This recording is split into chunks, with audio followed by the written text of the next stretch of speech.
अगर आपके पास एक एलआईसी पॉलिसी है तो मेरा एक सिर्फ सिंपल सा सवाल है, क्या आपको पता है कि 20 साल तक प्रीमियम देने के बाद आपको कितना पैसा मिलता है और उसका एक्चुअल रिटर्न जो है, रियल रिटर्न जो है वो कितना बनता है। बहुत से लोग एलआईसी पॉलिसी ले लेते हैं, प्रीमियम भी सालों तक भरते हैं, लेकिन उन्हें कभी किसी ने ये कैलकुलेट नहीं करके बताया कि मेच्योरिटी पर कितना पैसा बनेगा। आज मैं आप लोगों को एक रियल एलआईसी की पॉलिसी के साथ सारी चीजें एक्सप्लेन करूंगा कि कितना रिटर्न जो है, एक्चुअल रिटर्न यहाँ पर बना है, कितने परसेंट के हिसाब से बना है, क्या हमें एलआईसी में पैसा डालने का कोई फायदा हुआ या नहीं हुआ। ये पॉलिसी जो है 2006 के अंदर ली गई थी और इसकी मैच्योरिटी जो है 2026 के अंदर होने वाली है। और मैं आप लोगों को आज की वीडियो के अंदर एक्चुअल डॉक्यूमेंट्स के अकॉर्डिंग पूरी कैलकुलेशंस जो है वो दिखाने वाला हूँ। और साथ ही साथ सिर्फ इतनी सी बात नहीं होगी इस वीडियो के अंदर, आपको मैं वीडियो के एंड में ये भी बताऊंगा कि अगर आपकी एलआईसी पॉलिसी में कुछ टाइम जो है वो बैलेंस रह गया है, मान लो आपने अभी एलआईसी की पॉलिसी ली है, तो आपको क्या स्टेप्स उठाने चाहिए।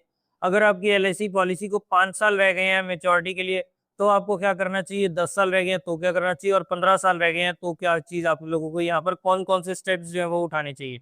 तो ये सारी चीजें जो है आज की वीडियो के अंदर हम डिस्कस करेंगे। बाय द वे, मेरा नाम है तुषारपति राजा और हम इन्वेस्टर ट्रेड के थ्रू आप लोगों की फाइनेंशियल प्लानिंग, आप लोगों की इन्वेस्टमेंट्स के लिए उनके ऊपर क्या डिसीजन लेना चाहिए उसके लिए जो है वो गाइडेंस प्रोवाइड करते हैं। और इसमें हम म्यूचुअल फंड्स के ऊपर, इंश्योरेंसेस के ऊपर की कैसी इंश्योरेंस ले रखी है, स्टॉक मार्केट में किस टाइप से काम करना चाहिए, तो ये सब चीजों के ऊपर पूरी एक फाइनेंशियल प्लानिंग जो है वो करते हैं, ताकि आप जो है वो बेटर फाइनेंशियल डिसीजंस जो है वो ले सके। तो अब वीडियो को स्टार्ट करते हैं, बट उससे पहले एक छोटा सा काम कर लेते हैं।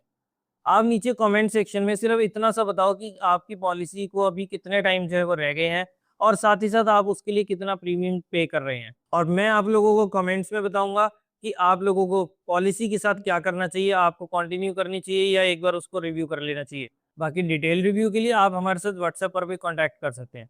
चलिए अब पॉलिसी पर आते हैं। तो ये दोस्तों एक एलआईसी की पॉलिसी है, मनी बैक पॉलिसी 20 सालों के लिए। अब आप जैसा कि देख सकते हैं कि पॉलिसी स्टार्ट हुई थी 24 जून 2006 को और मेच्योरिटी डेट है 24 जून 2026 को। मतलब टोटल ड्यूरेशन हो गई 20 साल की। इसमें साल का प्रीमियम हमारा जा रहा है 3398, यानी कि 3400 रुपये से भी कम जा रहा है, और सम एश्योर्ड है हमारा 50,000।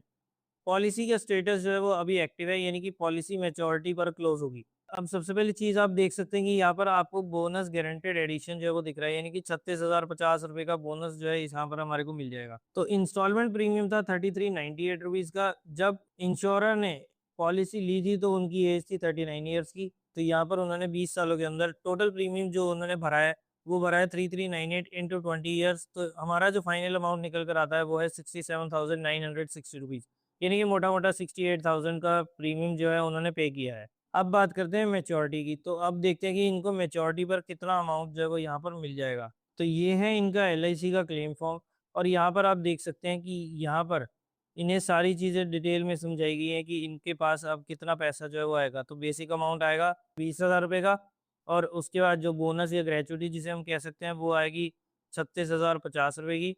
कुछ इंटरेस्ट और बोनस वगैरह जो आएंगे वो आएंगे 1,700 रुपये के, और साथ ही साथ एक एफए करके बोनस है वो आएगा 500 रुपये का।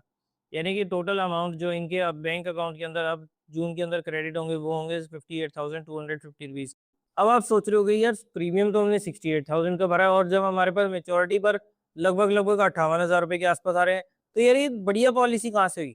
ऐसी बात नहीं है, यहाँ पर आपको कुछ पेमेंट्स पहले भी जो है वो मिल चुके हैं, क्योंकि ये एक मनी बैक पॉलिसी है। तो यहाँ पर हर 5 साल बाद पॉलिसी को जैसे 5 साल हो जाएंगे तो वहां पर आप लोगों को समय शॉर्टकट 20% जो है वो ऑलरेडी आपके अकाउंट्स के अंदर हर 5 सालों के अंदर आ चुके हैं। तो यानी कि जब वो पॉलिसी 2006 के अंदर ली थी तो जून 2011 के अंदर 10,000 रुपये उनके बैंक अकाउंट के अंदर क्रेडिट हुए थे। फिर जून 2016 के अंदर उनके 10,000 रुपये जो है उनके बैंक अकाउंट के अंदर क्रेडिट हुए, और फिर जून 2021 के अंदर भी उनके पास 10,000 रुपये जो है उनके बैंक अकाउंट के अंदर क्रेडिट हुए। और अब जब 20वां साल कंप्लीट हो जाएगा जून 2026 के अंदर, तो उनके पास जो बैलेंस बचा हुआ अमाउंट है वो, और साथ ही साथ पूरा जो सम एश्योर्ड या जो बोनस मिला था ना, वो सब चीजें मिलाकर हमारे को जो पैसे जो है वो यहाँ पर क्रेडिट होंगे। अब जनरली जो मेच्योरिटी के टाइम पर एलआईसी के अंदर मिलता है वो है, एक तो बोनस हो गया, और साथ ही साथ यहाँ पर जो हमने सम एश्योर्ड ले रखा था, जैसे इसके अंदर 50,000 का था, तो वो भी मिलेगा और साथ ही साथ हमें बोनस भी मिलेगा। तो सम एश्योर्ड था यहाँ पर 50,000 रुपये का, बोनस आया लगभग 36,050 रुपये का। तो टोटल मेच्योरिटी वैल्यू बनती है 86,050 रुपीज, जिसमें से 30,000 हमारे को ऑलरेडी मिल चुके हैं 5 सालों के गैप में, और बाकी का 56,050 रुपये जो है हमें अभी यहाँ पर मिलने वाला है जून के अंदर। अब देखो यहाँ तक की चीजें जो है वो तो सारी समझ आती हैं कि इतना रिटर्न मिला, हमने हर साल इतना दिया। अब आते हैं एक्चुअल रिटर्न पर कि एक्चुअली में आपको कितना पैसा जो है वो मिला और किस परसेंट के हिसाब से आपको रेट जो है यहाँ पर मिला है। तो टोटल इन्वेस्टमेंट थी यहाँ पर 67,960 रुपीज की। मेच्योरिटी की वैल्यू जो आई है वो आई है 86,050 रुपीज, जिसमें से हम सारी चीजें मिला रहे हैं कि जो 5-5 सालों के बाद हमारे को 10-10 हजार रुपये आए हैं, वो भी चीज यहाँ पर इंक्लूड करके तो फाइनल वैल्यू जो है हमारी ये निकलती है। सो अगर हम मेच्योरिटी वैल्यू में से अगर हम जो हमने किस्तें भरी हैं वो अगर अमाउंट हम डिडक्ट करते हैं तो हमारे पास टोटल प्रॉफिट आता है 18,090 रुपए का। अगर इसका एनुअल रिटर्न कैलकुलेट करें तो अप्रोक्सीमेटली 3 से 4% के आसपास जो है वो इसका एनुअल रेट ऑफ रिटर्न जो है वो निकल कर आता है। और अगर हम इसके साथ अगर इन्फ्लेशन को भी कंसिडर कर लें तो यहाँ पर ये रियल अमाउंट जो आया है ना अभी आप लोगों के सामने, वो और भी ज्यादा उसकी वैल्यू जो है वो और भी ज्यादा कम हो जाएगी। देखो अब ना एक बात समझनी जरूरी है, मैं ये नहीं कह रहा कि LIC बिल्कुल बेकार है। LIC का काम एक अलग होता है। और सबसे पहली चीज कि जब भी हम किसी भी टाइप की इंश्योरेंस या कोई इस टाइप का LIC प्लान भी ले रहे हैं ना, तो अपने माइंड में एक चीज रखो कि आपकी इन्वेस्टमेंट अलग होनी चाहिए और इंश्योरेंस जो है वो अलग होनी चाहिए। इन्वेस्टमेंट जो है वो इन्वेस्टमेंट वाला काम करेगी और इंश्योरेंस जो है वो इंश्योरेंस वाला काम होगी। उसके लिए बीच में आपस में इंटरलिंक कुछ भी नहीं होना चाहिए। तो इंश्योरेंस को इंश्योरेंस का काम करने दो और इन्वेस्टमेंट को अपना काम करने दो। दोनों को अगर आप मिक्स करोगे ना तो एट दी एंड लॉस पता किसका होगा? ना तो वो पॉलिसी बेचने वाले का होगा और ना ही कंपनी का होगा, वो लॉस होगा सिर्फ और सिर्फ आपका। अब आते हैं कुछ इंपॉर्टेंट अंडरस्टैंडिंग पर कि किन चीजों का हमें ध्यान अब इस पॉलिसी को कंसिडर करने के बाद। ये एक एग्जांपल की तरह मैं आप लोगों के लिए लेकर आया हूँ ताकि आप लोगों की अगर LIC चल रही है ना तो उसके ऊपर एक बार आपको रीथिंक करने की जरूरत है या नहीं है, वो अब मैं आप लोगों को बताऊंगा कि मैच्योरिटी जो है कितने टाइम की रहेगी, उसके अकॉर्डिंग हम ये डिसीजन जो है वो ले सकते हैं। और यहाँ एक बात समझनी बहुत इंपॉर्टेंट है कि मैं ये नहीं कह रहा कि LIC जो है सारी बेकार है। LIC पॉलिसीज का मेन पर्पस होता है कि एक तो आपके अंदर डिसिप्लिन मेंटेन करना और साथ ही साथ आपको लाइफ प्रोटेक्शन जो है वो भी चीजें प्रोवाइड करना। और ये प्राइमरली कोई वेल्थ क्रिएशन की चीज जो है वो नहीं होती। और सबसे ज्यादा लोगों में दिक्कत कहाँ आती है? जब वो इन्वेस्टमेंट को और इंश्योरेंस को दोनों को क्लब करते हैं ना, तो वहां पर सबसे ज्यादा नुकसान जो है वो इन्वेस्टर का खुद का होता है। अब आपने यहाँ तक की चीजें समझ ली, अब आपको लगेगा यार अब तो LIC की बुराई होगी और ये सब चीजें, तो अब आप वीडियो बंद करके चले जाएंगे। लेकिन और ये तो सिर्फ एक एग्जांपल है, ऐसे लगभग आप ये समझ लो रोज के 4 से 5 क्लाइंट्स तो मेरे पास आते हैं जो साल का 40 से 50 हजार रुपए प्रीमियम पे कर रहे थे। और अभी तो हाल फिलहाल में मैंने किसी की कैंसिल भी करवाई थी जिसके बारे में मैंने लास्ट वीडियो के अंदर बात भी करी थी। तो मतलब ऐसे होते हैं कि रोज 4 से 5 क्लाइंट्स आते हैं, कोई 30 हजार प्रीमियम पे कर रहा है, कोई 50 हजार कर रहा है, कोई लाख लाख रुपए भी प्रीमियम पे कर रहे हैं। और कवर कितना मिलता है? 10x का, यानी कि 30 हजार वाले का 3 लाख रुपए का कवर हो जाएगा, 50 हजार वाले का 5 लाख रुपए का। और जो 10 लाख और जो लाख रुपए साल के दे रहे हैं ना, वो उसका कवर होगा लगभग लगभग 10 लाख, 10 लाख 11 लाख रुपए का। अब इसे एक एग्जाम्पल से समझते हैं। मान लो मोहित नाम का एक लड़का है, उसकी एज है लगभग लगभग 32-33 के अराउंड, शादीशुदा है, वेल एस्टेब्लिश्ड है, 2 बच्चे हैं और साथ ही साथ उसके घर में उसके मदर फादर भी साथ में रहते हैं। अब क्या हुआ, उसने एक LIC की पॉलिसी ले ली कि भाई मैं हर साल ना लाख रुपए दूंगा और 11 लाख रुपए का मुझे, 10 लाख रुपए का मुझे कवर जो है वो मिल जाएगा। 11 लाख का मान लो चलो कि 11 लाख रुपए का मुझे कवर मिल जाएगा और साथ ही साथ मेरा पैसा जो है वो ग्रो होके मुझे लगभग लगभग 4-5% के हिसाब से रिटर्न भी दे देगा। 20 साल का प्लान था। तो अब मान लो उसको 15वें साल के बाद कोई हार्ट अटैक आया और जिसकी वजह से उसकी डेथ जो है वो हो गई। अब आप एक बात बताओ, 15 साल बाद, सबसे पहले सिनेरियोज को पार्ट पार्ट करके समझना ताकि आपको ज्यादा अच्छे से समझ आए कि उसने 1 लाख रुपए साल का कवर जो है वो मतलब प्रीमियम जो है वो पे किया था और 10 लाख रुपए का उसको कवर मिला था। 11 लाख रुपए चलो मान लो, मतलब 11 लाख रुपए का 10-11 लाख रुपए का उसको कवर जो है वो मिला था। और अब 15वें साल में जाकर जब उसने अपने 10 लाख रुपए टोटल जमा कर दिए और 15वें साल में जाकर किसी भी वजह से मोहित की जो है डेथ हो जाती है। अब एक बात बताओ, 15वें साल में जाकर जब वो पहले ही 33 की एज में था, 15 साल बाद यानी कि अब वो 48 का हो गया। 48 की एज में बच्चे भी बड़े हो गए, बीवी का भी मतलब ये समझ लो, बीवी का भी काम चल रहा है, खर्चा वर्चा उसका भी चल रहा है। तो अब आप एक बात बताओ, नीचे सिंपल से कमेंट्स के अंदर जवाब देना कि क्या आज मान लो 2026 है और 2040 में ऐसा केस होता तो क्या 2040 के अंदर 11 लाख रुपए एक एनफ अमाउंट होगा? आगे जो बीवी बच्चे जो भी काम कर रहे हैं या जैसे भी अपनी लाइफस्टाइल को मेंटेन करके चल रहे हैं, उसी लाइफस्टाइल को मेंटेन करके रखने के लिए क्या वो 10-11 लाख रुपए का जो प्रीमियम जो कवर मिला है, क्या वो सफिशिएंट होगा ताकि वो बच्चे या बीवी जो है उनकी वो पूरी जिंदगी जो है वो बिना किसी के आगे हाथ फैलाए और इस पैसे से जो उन्होंने एलआईसी करके गए थे मोहित, उसके पैसे से वो जिंदगी भर तक का खर्चा जो है वो उठा सके। क्या आपको लगता है कि 2040 में 10 लाख 11 लाख रुपए की कुछ हार्डली एक वैल्यू जो है वो रहेगी या नहीं रहेगी? और अब एक ये एलआईसी में छोटे से प्लान लेने से हुआ क्या कि ना तो एक इंश्योरेंस पूरी मिलती है और ना ही मुझे मैच्योरिटी पर रिटर्न ज्यादा मिलते हैं। और एलआईसी की इन्हीं छोटी छोटी लूप होल्स की वजह से ना पॉलिसी को रिव्यू करवाना बहुत ज्यादा जरूरी हो जाता है। और अब हम इसी के साथ अपने नेक्स्ट टॉपिक पर चलते हैं और वो है कि अब हमें अगर पॉलिसी को अगर मैं सेल्फ रिव्यू करना चाहता हूँ तो वो मैं कैसे कर सकता हूँ और कैसे मुझे अगले स्टेप्स जो है वो उठाने चाहिए। तो सबसे पहले यहाँ पर हम 3 सिनेरियोज के बारे में बात करेंगे कि सबसे पहला होगा जिसमें मैच्योरिटी जो है वो 5 साल बाद होगी। तो उस केस में हमें अपनी पॉलिसी के साथ क्या करना चाहिए, आइए समझते हैं। तो पॉलिसी अब बिल्कुल एंड स्टेज में है। जैसे कि आपने 20 साल की पॉलिसी ली तो 15 साल का प्रीमियम तो आप ऑलरेडी पे कर चुके हो।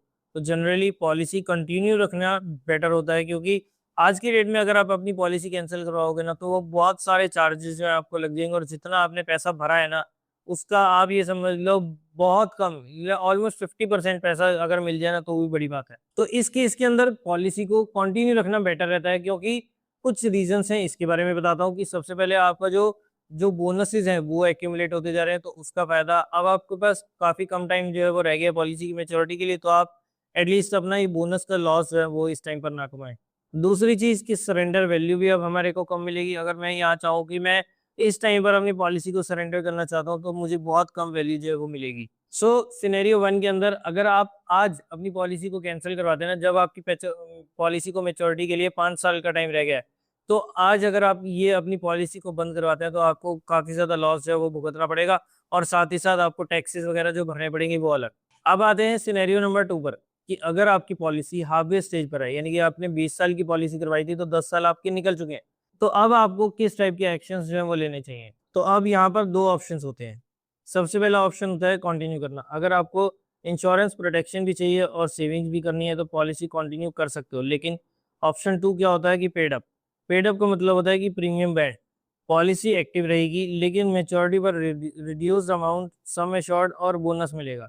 ये ऑप्शन यूजफुल तब होता है जब आप प्रीमियम कॉन्टिन्यूसली नहीं करना चाहते। अब हमने 5 साल के क्या कर सकते हैं।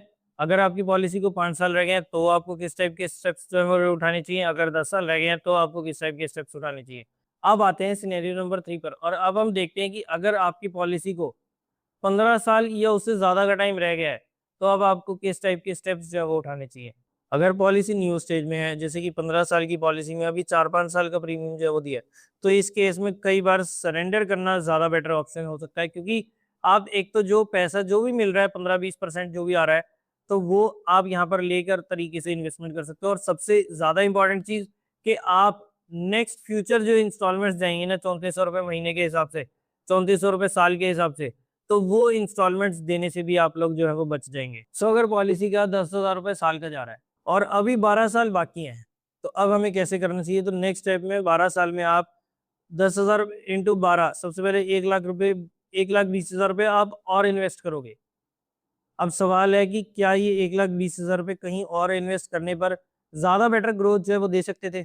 और अगर आपका आंसर येस है तो पॉलिसी को रिव्यू करना, आप ये समझ लो आप 100% जो है वो श्योर हो जाता है कि आपको आपकी पॉलिसीज की एक रिव्यू जो है वो करवाना चाहिए। अब बात करते हैं कि अगर पॉलिसी आपकी मेच्योर होने वाली है तो अब आप किस टाइप से एलआईसी के पैसे को क्लेम जो है वो कर सकते हैं, तो उसके बारे में भी अब हम बात करते हैं। तो सबसे पहले तो आपको इसके लिए कुछ डॉक्यूमेंट्स की रिक्वायरमेंट होगी और वो सबसे पहला है कि ओरिजिनल पॉलिसी बॉन्ड जो है वो आपके पास होना चाहिए।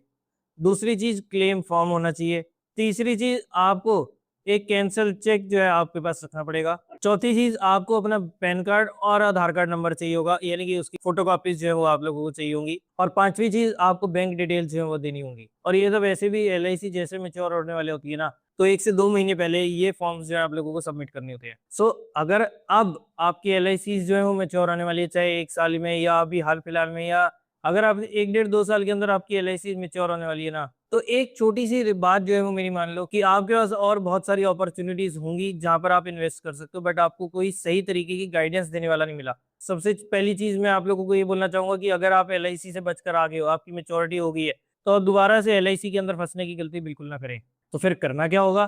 तो अब आपको अपना पैसा वो एलआईसी वाला जो मैच्योर हो गया है उसको कहाँ इन्वेस्ट करना होगा, और आपको ये चीज समझ नहीं आ रही, तो आपको करना क्या है, एक छोटा सा काम, बस आपको इस नंबर पर हमारे साथ कांटेक्ट करना है और हम आपकी पूरी सिचुएशन समझकर और उसके बाद आपको एक जेन्युइन और एक रैशनल एडवाइस जो है देंगे, जिससे आपका सबसे ज्यादा बेनिफिट होगा।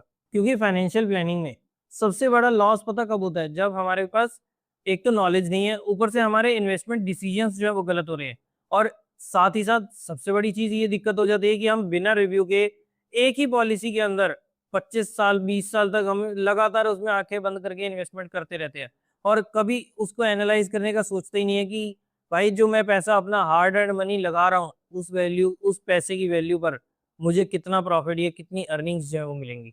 तो इसीलिए हर पॉलिसी के लिए टाइम टू टाइम बेसिस पर एक रिव्यू जरूरी होता है, और अगर आप अपनी पॉलिसीज का, अपने इन्वेस्टमेंट्स का एक फ्री रिव्यू करवाना चाहते हैं तो आप हमारे साथ इस नंबर पर कांटेक्ट कर सकते हैं, या फिर आप नीचे डिस्क्रिप्शन में दिए हुए गूगल फॉर्म को फिल आउट कर सकते हैं।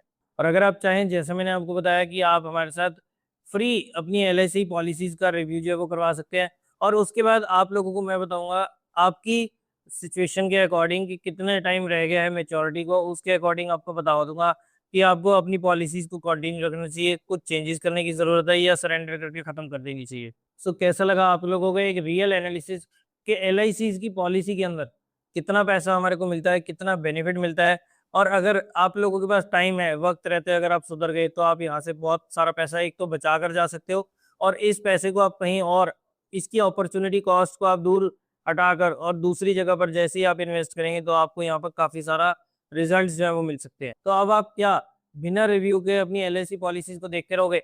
एटलीस्ट एक बार एलआईसी की सारी पॉलिसीज निकालो, देखो कि कितने टाइम की मेच्योरिटी जो है वो रह गई है, कितना टाइम रह गया है मेच्योरिटी के लिए, और उसके बाद उसको एनालाइज करो, देखो कि क्या हमारे को इसको पॉलिसी को कंटिन्यू करना चाहिए या नहीं करना चाहिए। क्या आज की डेट में उस पॉलिसी की, उस जो सम एश्योर्ड है, या उसको सरेंडर करके, या उसको जो मेच्योरिटी बेनिफिट मिलेगा, क्या उसकी उस टाइम पर इतनी ज्यादा वर्थ होगी जितनी हम सोचकर जब हमने ये पॉलिसी ली थी, या हमें जब दी गई थी ये पॉलिसी, तो हमें ये क्या माइंड में आया था कि इतनी वैल्यू मिलेगी तो हम उस पैसे से ये चीजें कर सकते हैं। इसी के साथ मैं आप लोगों से इजाजत लेता हूँ। आई होप आपको आज की वीडियो पसंद आई होगी। अगर आपको आज की वीडियो पसंद आई तो इसे लाइक करना और शेयर करना बिल्कुल ना भूलें। Free mutual fund portfolio review के लिए आप हमारे साथ इस नंबर पर कांटेक्ट कर सकते हैं, या डिस्क्रिप्शन में दिए हुए गूगल फॉर्म को फिल आउट कर सकते हैं। हम या हमारी टीम आप लोगों से डायरेक्ट कांटेक्ट करेगी, और आप लोगों का पूरा म्यूचुअल फंड पोर्टफोलियो को जो है वो एक रिव्यू करके और एक पीडीएफ फॉर्म के अंदर आप लोगों के साथ शेयर भी किया जाएगा कि कैसे आप लोगों को स्टेप्स जो है वो उठाने चाहिए। और सेम रहेगा आप लोगों के साथ एलआईसी वगैरह के अंदर, कोई भी किसी भी टाइप की इंश्योरेंस है, उस चीज के अंदर आप लोगों को सारी आपके लिए वो पॉलिसी सही है नहीं है, अगर सरेंडर करनी है तो क्यों करनी है, अगर कंटिन्यू रखनी है तो क्यों करनी है, और ये सारी चीजें जो है वो आप लोगों के साथ पर्सनली डिसाइड की जाएंगी। वेल, अगर अभी तक आप लोगों ने इस चैनल को सब्सक्राइब नहीं करा तो जल्दी से नीचे दिए बटन पर क्लिक करें, आज ही इस चैनल को सब्सक्राइब करें और साथ ही में बने बेल आइकन को भी जरूर प्रेस करें। और इस वीडियो को ज्यादा से ज्यादा शेयर पता किन लोगों के साथ करना है, जिन लोगों ने भी एलआईसी पॉलिसीज ले रखी है या लेने की सोच रहे थे, उन सभी के साथ इस वीडियो को जरूर शेयर करना, ताकि अगर उन्होंने ले ली है तो कैसा डिसीजन लेना है उसके ऊपर काम कर सकते हैं, और अगर लेने की सोच रहे हैं तो अब आप लोगों को इसके एक्चुअल रिटर्न्स देखकर आइडिया लग ही जाएगा कि क्या आप लोगों को इसमें अप्लाई करना चाहिए या नहीं करना चाहिए। एंड विद दैट इन्फॉर्मेशन, मैं तुषारपति राजा आप लोगों से लेता हूँ इजाजत। Bye bye, take care. मिलते हैं नेक्स्ट वीडियो में किसी और इंटरेस्टिंग टॉपिक के साथ। तब तक के लिए जुड़े रहे इन्वेस्टर के साथ, क्योंकि हम हैं आपके सपनों के फाइनेंशियल गाइड।